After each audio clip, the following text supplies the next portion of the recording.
You're listening to the AFTERBUZZ TV Network, now the largest new media platform on the web, and your #1 source for after-show entertainment. Very good, Hobson.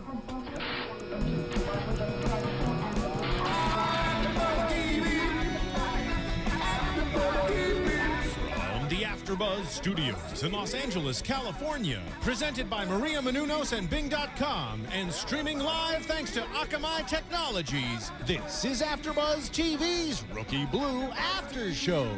We'll break down tonight's episode and get you all the latest news and gossip. And now, another post-game wrap-up show for your favorite TV show. It's AFTERBUZZ TV's Rookie Blue After Show.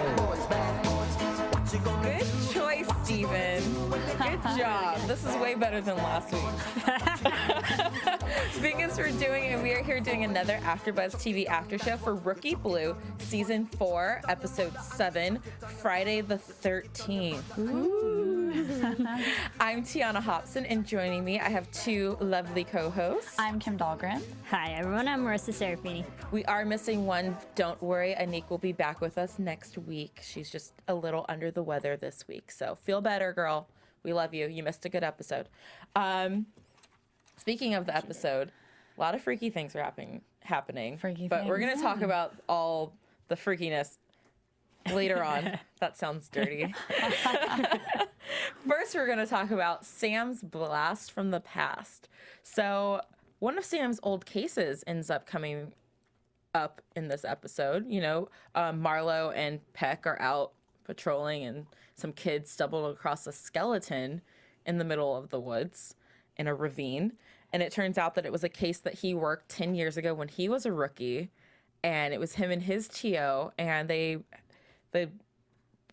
boy's name was Robert Robbins, which is just an awesome name. And then, so they ended up reporting him just as a runaway because his credit card was used in Dallas. And so here it is 10 years later, and now they have a body. So Sam gets to reunite with his old TO officer.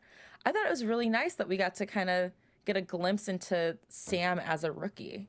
And they look like they have quite a strong sort of friendship there, too. It developed, obviously, more than just a training officer and a rookie sort of relationship. Yeah, and I liked how this episode, we got to see a lot of the backstories and personal sides of each of the officers individually. And I like how we go back to Sam, because we see all the rookies now, but then seeing the original officers being rookies, I think it's just a whole nice contrast. Yeah. And it kind of showed how they met, and the TO was saying how he caught Sam selling the stolen car parts, was it? And so you kind of see, the glimpse back into Sam's past and how he kind of got into it. Yeah, that Sam was a little bit of a bad boy. He was. I could totally picture that, though. Oh, yeah. too. He's totally the reformed teenager bad boy who's now a police officer, and all his friends are like, really? You're a cop? Yeah. You were the one breaking all the laws when we were growing up. Well, and he goes into detail later on about what happened with his dad when he was a kid, too, with the tool shed. Yeah. Saying how he was breaking the rules just so he could stay in that tool shed. So, Yes. So Swarek and Detective Charlie Fitzgerald and Tracy are all working this case. I loved when they showed the old video of Sam. They're going through the old evidence, and Sam had been interviewing Robbie's best friend, whose name I can't find right now, Craig. And he is all over the place, total rookie. And he reminded me of Dove. Yeah, In that moment, I agree. when Dove's like first year, when he was just kind of all over the place. I think they had like a haircut kind of similar thing going on there too. That he's hair standing, was he's sitting, he's so young. He's so spastic. Yeah. It was actually really fun to watch, especially, seeing he's so well put together now, and then seeing him in his young form is just very entertaining. Yes. So Sam has to go tell Robbie's father, Mr. Robbins, about how they found the body, and he's an interesting character. You know, he had that whole thing with no shoes. He yelled at him. For, not walking in with his shoes your on. boots. Yeah. They never really explained what that was about. I think it was just to show that he's a tyrant. He's an picky, OCD, neat-free, controlling because when they first showed the scene, like the open kitchen, I was like, wow, everything's really clean, especially for a guy, and this might sound a little mean, a guy on a cane. It made me think that someone else was helping him out, but no, it turns out to be him and his personality, that he's so tight and set in his ways. And if something as small as about to step on his carpet with his boots, throws him like that, it kind of gives you a glimpse into what Robbie obviously was having to deal with. Exactly. So it kind of sounds like Robbie and Sam grew up in similar situations.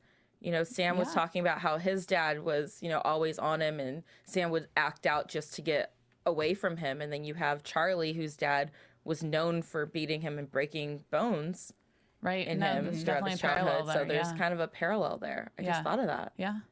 Yeah, interesting. Robert. So He took an interest in that case. He's like, I got my homicide. He said that too. So he was invested in this happy. from like 10 years ago. Yeah. He's a little too interesting. excited about having a he had homicide. big smile. He's like, it's my homicide. And his $50 bet that he had with Charlie too. And I think it's just a flashback. I was like, oh, these are my rookie days. Just took him back and got a little bit nostalgic there. Probably remembered it, pretty well from the beginning. Yeah. So after we find out, we had to re-interview Craig, who gave all the information about how Mr. Robbins used to beat Charlie and stuff. Or not Charlie, I'm sorry, Robbie. Robert. Yeah, I'm like, Charlie, Robbie, all these IEs. So then it turns out that Mr. Robbins is not a suspect because he actually cut a deal with an officer. He tells this to Sam, that he made a deal with the police years ago that he wouldn't pursue into Robbie's running away to Dallas, and the police wouldn't charge him for the child abuse charges. Which immediately Sam's like, well, we didn't have that conversation. Turns out it was Charlie. So we have a little bit of, what do you do when your idol, your mentor, who saved you as a child when you were, heading down the wrong path, now, he's in the situation where he's the one who's done the wrong. And I don't know what you would do, but hopefully being in the police force, you think you would do the right thing. Well, I was surprised. I mean, the scene in the kitchen where Sam goes to confront him, and I thought maybe he was going to take him away or something was going to happen. And Sam showed, real, I don't know what it was. Sam's reaction surprised me. Yeah. Because Sam is like Charlie was telling him, you couldn't live with yourself if you didn't take me in. I clearly can't turn myself in. So he was a little suicidal, which Sam was trying to stop him from that. So he's like, I won't pursue it any further. It's, we'll drop it. We'll make it go away. And when he said that, I was like, wow, really, Sam? Like that? I mean, I understand that this man is a father to you, but the integrity of your work has always been so important to Sam, and doing the right thing, that his reaction kind of shocked me a little bit. Exactly. That's what I thought. I was like, Sam, you're too good of a person to let this slip. Even though he's your mentor, you learned everything from him, you still, after all these years, you would know to do the right thing. I mean, I think he feels he owes maybe his career and who he is kind of as a person to his TO for guiding him down this path. But also, even when you saw this guy, he's like, I'm not going to give you my gun. I felt bad for him, even though what he's done. It's just it was kind of a sad moment. So especially he genuinely, I don't know if this makes it better or worse, but he genuinely did not think that Charlie was still alive. Robbie. Right. No, yeah. He thought the car had killed him. Right. Had killed him, and he didn't realize that he could have actually saved his life. But I think it also was the Sam and Charlie relationship is kind of like the father-son relationship that they never had, that Sam never had. So I can understand why Sam wanted to maybe let it slip him. Because we heard that his personal father kind of abused him a little bit too. And so to have his surrogate father, so to say, go down the wrong path, and you want to do anything to help him. And even Tracy brings up the fact too, when Sam tells her, we're gonna just say that there's no conclusive leads and the investigation is suspended. She was like, okay, but are you going to be okay with that?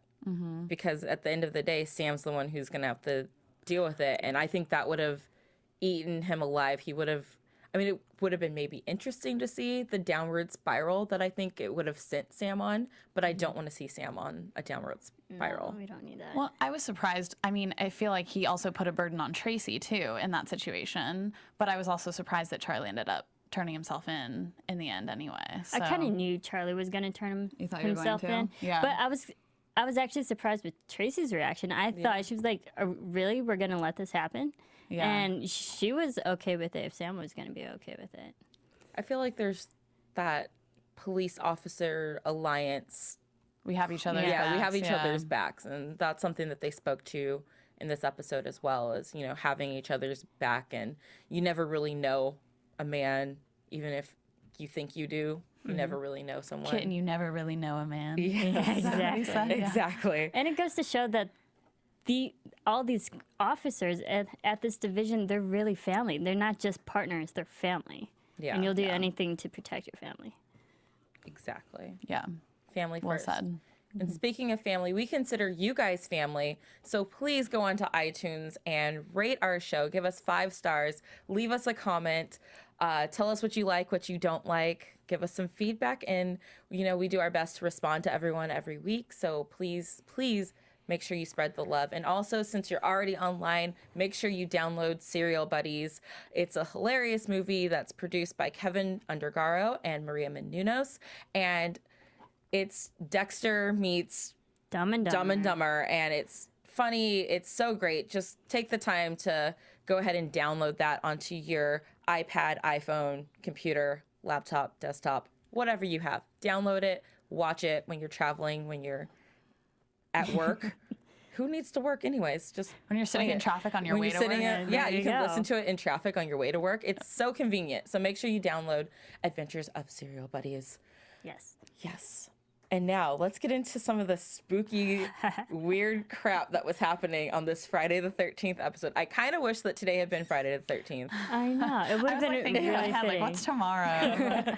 No, August 3rd. Nope. Of course, they had to throw in some supernatural element to this. With Yeah. Friday the 13th, they're being all superstitious and whatnot. Yes. So, of course, we get that this witch named Celery, which I'm sorry. I can't even say that with a straight face. I love that her name is Celery, and I love that she's a witch. Such a random name. Random So name. random. Celery. And I don't know if she's actually like a real witch or what, but she just keeps appearing places out of nowhere. Thin air. Thin air, starting with in front of Dove and Chloe's car, where Chloe almost runs her over when she's trying to report that she's been robbed. This lady Trina came in because she was heartbroken and wanted to get her fiance back. And so what do? You use a love spell to find true Obviously. love. Of course. Obvi, it works in all the Disney movies. Why wouldn't it work here? ABC still Disney. So, This isn't Once Upon a Time. Too. oh, sorry. Wrong show. Sorry, not till the fall. Not till the fall. So her fiance left her and she wants him back. And Celery gives her the spell that she's supposed to use in her bath for 7 days. And after the 7 days, which was Trina's 30th birthday, her true love would come back to her. And Trina's upset because this hasn't happened yet. And today's the day. So she steals her jewelry. That's the way to get back at someone. Steals the witch's jewelry. Yeah, Not a steals good the idea. witch's No. jewelry. So they find it, but then Could while have been a pendant or something. Something Yeah. that Wiccans use during like rituals or something. I'm sure she had a lot of very old jewelry, because if it's a witch and something's been passed down through the generations, Well, maybe yeah, Definitely. family heirlooms. yeah, are family used. heirloom. So she might have been able to get some money out of it, but it still wouldn't have brought you love. Vintage. Yeah, very vintage. That's very in right now. Trina was onto something. She was trying to get her fashion points up. But while she's in booking, Karma came back around. Karma came back around. Yeah. And she's talking almost in a crazy way where she's like, no, she poisoned me, and no, I need this, I need that. And she ends up collapsing after she throws up on Dove's shoes. Yeah. And then she collapses. And then Dove almost couldn't really care about the fact that there's a person on the ground in booking because he's like hand sanitizing his hands and like, oh man, my shoes are ruined. He's like, really? Really? But I love that Chloe's like down there like, hello? Hello? Trina, are you okay? So it turns out that she was poisoned. Not on purpose. But She ate the ate- flour consumed it. Yeah. that was in her bath. If right. the bottle says do not do not eat, do not eat it. But She got her man wasn't there quick enough. Yeah, she got desperate. Yeah. So She was all sorts of desperate. I'm not anything sure. for true love. Yeah, I'm not sure he should really stay with a crazy like that. I mean, if that's what she does when, you leave, heaven forbid, once you're married, who knows what could happen. Who knows? But the spell worked. Did it work? The spell worked. Yeah. yeah, ultimately Or it did. fate brought them Ultimate- together. Or fate. Who knows? But there's True also love. there's also maybe another love connection in there. Oliver Shaw seemed infatuated. Like a little crush on the witch. Yeah. Yeah. They would Sully. actually be kind of cute together. He was flirting his little booty off. Like think she two might have very had a little thing for him. opposites. Yeah. very cute. I liked his scruff that he had going on. Like, oh, I left my wife, so I don't have to shave anymore. I'm a dirty man, but not dirty in a bad way. But I liked the scruff. It made him seem a little bit, I don't know, scruff on a guy just does it for me. Me too. Yeah. More relaxed. Yeah, more You relaxed. can tell that he was stressed with his relationship, and now that the wife is kind of out of the picture, that he's just kind of himself. Yeah. And he kept offering celery tea. What Tea. was the thing with tea tonight? Everywhere they went, they were like, do you want some tea? Oh, I don't have time for tea. Make my tea to go. I felt like they were trying to tell us tea? something. Is tea like a mystical Friday the 13th thing? Maybe Am I because missing? witches were involved, so, it's herbal. Yeah, that's, yeah. No don't know. coffee. We'll go with that. Yeah, we'll go with that, I guess. Nothing's wrong with tea. Yeah. My name's Tea, so Yes. I have It's just no- a weird day. So, yeah, instead of coffee, we're all drinking tea. Yeah, I get that's it. Mm-hmm. Instead of coffee, it was tea because it was Friday the 13th. Mm-hmm. Okay, that was something that I know every time someone said tea, we all kind of looked at each other like, What? is there like a tea epidemic right now happening? So then on the other side of the city, we had some more weird stuff happening with Nick and Andy. They got called to an abandoned building. Lady said she could hear screams coming from there. So they're kind of walking through almost a haunted house, I guess you could say. It's kind of creepy It was looking. kind of creepy looking. You could tell no one's been in there for a while. The whole time Andy's trying to get answers out of Nick of what's wrong with Gail. And Nick does not want to talk about it. Well, I mean, they both Nick and Gail kind of express their discomfort. I don't know what the word is this episode of how they were sort of dealing with the breakup too. Like Gail showed that, Nick showed it. So they both didn't want to talk about it, but kind of hinted at what was going on under the surface. Yeah. And I liked how Andy kind of made light of she realized that Nick was kind of down and whatnot, and so she lightened the mood with like just giving Try to him a cheer hard him up. time, being like, "Oh, I'm not scared at this scary building." By showing how cute they are as a couple. I know. That's Really what she cute. was doing. She was making her man feel good. I don't like them. I don't think they should be together. What? I don't think anything's gonna happen. Prediction. I don't think anything's gonna happen. Okay. No, I just gave you the hand. No. I saw that. That You're needs to entitled. happen. You're entitled. We'll see. Oh, Marissa's much more diplomatic about this. I'm just like, nope, don't want to hear it. And Marissa's like, everyone has their own opinion. Yeah, we all have well, voices to each his here. own. Yes. Well, while they're down there, they think that they finally find someone in there. Nick's kind of coming around the corner. Turns out not to be anyone hiding around the corner. It's just a mannequin. and They had called can be for- scary. Yeah, they had called for backup because weird things were happening. They thought they heard screams. And so backup shows up and it's a mannequin that they were actually afraid of. I was hoping for something a little more dramatic, but it was good. Kind of rise up to it, even though it turned out to be nothing. There was really no point of this storyline, yeah. other than the fact to get Andy and Nick together Yes. after the breakup. after Nick and Gail's breakup. I think it was just a nice thing for the audience to see those two flirt with each other again. Yeah. And the whole time, Gail's over at in the morgue, just being a total biatch to the poor forensics She's lady. giving her a hard time. Yeah. Whose name I didn't get, so I'm sorry about that. She spoke way too fast. I'm Yeah. like, okay, we get it. You're smart. What? Hold up. But I kind of liked her. She reminded me of Gail. She didn't take Gail's She didn't take attitude. Gail's attitude. She reminded me of Gail without the attitude, because she's actually just more of like a socially awkward person who means well, whereas Gail is just a biatch most of the time. She talks straight without having the attitude that Gail has. Yeah. But I liked at the end when Gail kind of did open up a little bit and say, you know, when I see I'm like a cat in a tree, I climb up so high and then I don't know a way down, so then I create something to, you know, ruin my relationships. Right. And that's exactly what she did. Yeah, She filled her head up with all these ideas and ruined it. ruined the relationship before she even gave it a chance. But that's Gail. Yeah, and I only say that because that we see her. She tries hard and she kind of means well, but ultimately she's her own worst enemy in relationships. Yes. I like the ending line when the forensics doctor said, you know, oh yeah, I used to do the same thing. Turns out I didn't like men. I was like, yeah, me either. And she said, no, like I'm a lesbian. She goes, oh, I just hate people. And it's moments like that where I'm like, yes, Gail, I get you.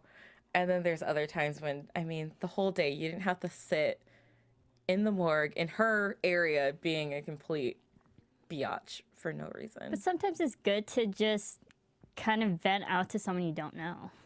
That's true. And to find someone who will actually who really doesn't care, it's kind of cathartic. Well, and it's good she wasn't paired with McNally or anyone else. You saw the little attitude she kind of gave her in the morning with, oh, Nick's waiting for you, or whatever that was. So, I mean, if she was with someone else, it could have been a little more of like a bashing situation. Yeah.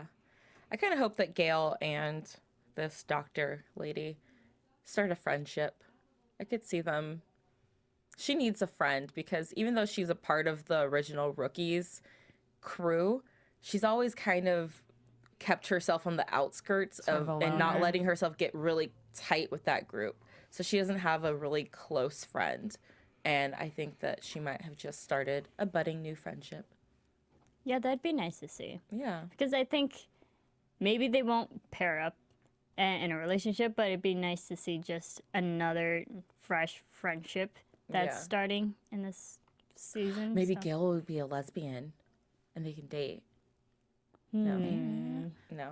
So we think That's a possibility. It's a possibility. I mean, Possibility. I feel like Gail is someone who would experiment. Oh, definitely. Yeah. I think so. So we'll see what happens with that. But then speaking of new relationships, we have Dove and Chloe over here, who in the beginning of the episode, Dove is still in the doghouse, and he should be. It was really cute what he was trying to do, but his little heart cookie with "I'm sorry," but standing behind the locker scared the crap out of her. scared the crap out of me. Right? You don't do that. No. Especially in a woman's locker room. No, When you don't. she's showering. Yeah, when she's showering alone. Right. And then you appear out of nowhere. At least make a noise to like announce yourself. Like, oh, hey, sorry. Chloe? Yeah. Didn't mean to startle you. Excuse me. But Poor Cookie. yeah, the poor cookie. She destroyed that cookie. Ruined a delicious punched looking it. cookie. But she saved a piece for herself. I know, because but she could have had that whole thing. I mean, come on. What a waste. Marissa's I thinking know. about the chocolate. I'm such a sweet tooth, and to see a huge cookie like that go to waste, it kills me. Being just a chocolate lover woman. I'm there with you. And now I'm going to make it worse. Think about how many times they had to do that. So how many cookies they had on deck that they kept destroying. Well, shoot. Now you're making me all sad. Now you're going to have nightmares tonight about cookies crumbling and you not being able to grab them in time. It's wasteful. I mean, come on. They're starving children in America and we're wasting cookies left and right, people. So at first, Chloe clearly is like, no, you have been pushing me away all this time. And now you're giving me mixed signals. And now you're bringing me a cookie. What's going Now on? you're bringing me a cookie. What's really happening? But by the end of the day, they spent the whole day together working with the witch and Trina, sorting out their problems. Wiccan. Of the Wiccan. And Trina working out their problems. And so he kind of comes back to her for one last pledge. And, I want another chance with you. And when he said the line, because the girl in me swooned hard, when he said, you're a game changer. And that scared me at first. But I'm not going anywhere unless it's with you. Oh my gosh. Oh, yeah, I wrote that down too. That's really romantic. Dove. And it takes a lot for a man to say that. Yes, They look super cute together. they do. Yeah. They are super cute together. Yeah. I love them together. And that line just made me fall in love with Dove a lot. So what's like their celebrity like mesh name, couple name? Dove and Chloe. Doughy? Doughy. Totally. It would be Doughy. Yeah. Doughy. Or Clove. Our club. Club. I don't know. Clove. Clove. It's a long O. Yeah. I like Doughy. Clove. Yeah. Okay. Anyways. We digress. Enough of I just wanted to hear you guys be nervous. So we have that relationship to look forward to because they start making out in the locker room. So clearly we don't care what Frank thinks anymore because we're making out at work now. So that'll be fun for everyone. Is there anything else you guys wanted to touch on? Oh my gosh, how could I forget? Marlo's in counseling and her right. and Sam. Oh, right. Yeah, Marlo's. I liked how we got this scene of Marlo because she's not the one to really open up to anyone. And then, so this is really the only legit reason that she can open up to her therapist. And we learned a bit more about her personal backstory, which I thought was interesting. It was a nice personal opposite of what we've seen of her. Yeah, and like The way she was behaving in the therapist's office too was different than how we've seen her act when she's in uniform, like with everyone else. So she was very giddy, very giddy.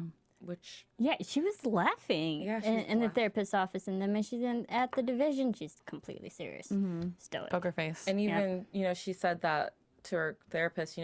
If I come in here and I have energy, you think I'm off my meds. If I come in here and I'm just like serious, you think I'm depressed. So, it's got to be hard for her to balance the two and show people, that she is still normal and functioning, even though she has bipolar. And that's probably why she's hesitating maybe telling Sam, because if her therapist, who is there to listen to her or whatnot, is, making that assumption when she's laughing or being happy maybe, is saying like, are you on your medication? She doesn't want that from Sam and everyone else, so... But I need to know what happened the last time she was in a relationship. Because all the therapist said was last time you were in a relationship, things... Remember what happened. Yeah, remember what happened. Oh, that's right. So what happened? I feel like she went Something's off her coming. meds for a bit, maybe got a little cray-cray, and Maybe. we shall see. But it was interesting because at the end of the episode when her and Sam are talking and Sam sees, Andy and Nick walking out joking and, laughing with each other. And then it's like, we never talk. We say the same thing after every day. Here's how my day really went. Mm-hmm. And then it kind of gave her the opportunity to open up, and she still held back. And I think this personal barrier that she's putting herself and Sam between them, those two, that like this will ultimately ruin their relationship. Definitely. If you can't be open and true to your loved one, then I don't think that'll work. Exactly. Yeah. All right. Well, And we also didn't see Diaz again. He's still gone. he's still gone. Still with Timmons. They're trying to make us miss him, I think. Yeah. They're like, nope, we're not going to let you guys just have 1 week off. We're going to make you sweat. Maybe he'll come back for the wedding next week. Maybe. All right. Maybe. We'll see. Let's get into some news. AfterBuzz TV News. Well, I have like spoiler alert news. Spoiler Ooh, alert. let's hear it. Spoiler alert. And this is courtesy of Anik because she emailed it to me earlier. And there's an article. I didn't read too much into it, but I saw pictures of Diaz coming back and of Andy and Nick babysitting and kind of playing house with each other with Diaz's son. So It's not they're the like, first time. yeah, they're at the park pushing them on the swings and stuff, and so they look very cozy. Like maybe they could be in a relationship at that point or starting a relationship at that point. But who knows? And also, like, because I got that same thing. Yeah. I didn't watch or look at the pictures, but I read the article. Oh, they did the opposite. And so, but I read that there's something that's gonna happen with Diaz and might tear Diaz's family apart. Oh, like that's not his son. Not your kid. Your kid. How many times can we say that? A few more. A few more. A few more. Until it comes true, we will keep Until we're saying, vindicated. Diaz, that's not your kid. You're not the your baby baby. daddy. You're not the baby Get daddy. Maury up in here. Any other news and gossip? Anyone? No? No. All right. Well, let's move into predictions. And now, your AfterBuzz TV predictions. All right. So we saw in our previews that Frank and Noelle's wedding is happening next week, Right. Oh. but maybe we have a runaway bride. Prediction, I think that it was taken out of context when she says, I'm not getting married. So I think they're going to go through with it. Everything's going to be happy. That's what I think. I mean, it's Yeah. Frank and Noelle. Right. I mean, come on. Come on. They're so in love. He stood by her when she, got pregnant and, Yep. went through all the shots and stuff like that. It's not his child, but he's there being a father and staying with her. You don't run out on a guy like that. Yeah, and Frank even said, this is my third time getting married. Third time's the charm, Yeah. I think that because this is a wedding, a lot of romance in the air, Andy and Nick, they're going to get together, maybe make out. At least. She's definitely at saving him a least. dance. Oh, yeah, most definitely. So maybe we might get some goods next week. And then, they're totally going to go through with the wedding. Okay. My prediction is that Sam has been seeing Andy and Nick get closer.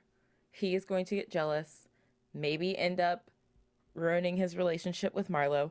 Marlo will then go off her meds and go batshit cray. And, Let's hope so. And all this drama will happen, and everyone in the division will find out that she's bipolar, and it's just going to be this whole big thing. But I think that she's going to go crazy once Sam breaks up with her to be with Andy. Oh, all right. That's good.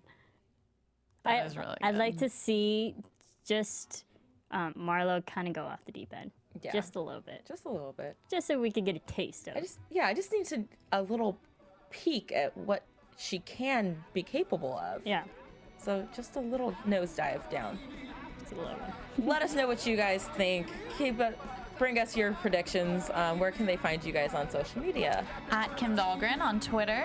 I'm on Twitter and on Instagram at Serafini TV. I'm on Twitter and Instagram at the Tiona Hobson. I just changed it last night. What? So now I have to remember that, at the Tiona Hobson. So make sure you keep in touch with us throughout the week. Let us know what you thought about this episode, what you think will happen next week. And until then, we'll see you later.